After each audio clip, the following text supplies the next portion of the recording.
ஆக்சுவலாக இந்த மரத்துடைய பெயர் நொச்சி மரங்க.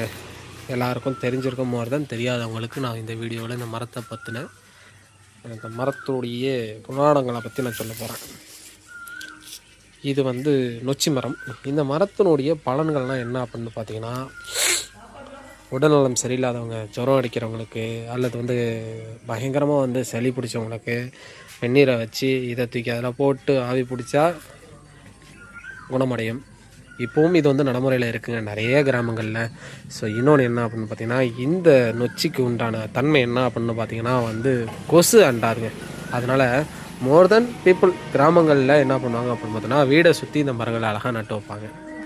அதனால் இந்த நொச்சி இலைக்கு வந்து உண்மையிலே வந்து கொசு அண்டாது. அதனால் வந்து இந்த மரத்தை எல்லார் வீட்லையும் அப்போ வளர்த்துருந்தாங்க.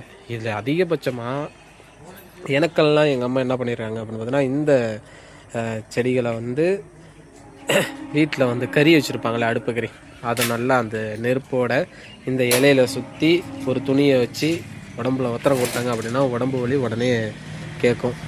ஸோ இதெல்லாம் வந்து இப்போ நடைமுறையில் இருக்கிறா அப்படின்னு கேட்டிங்கன்னா இல்லை. அதனால் வந்து இந்த மரங்கள்லாம் வீட்டில் வளங்க.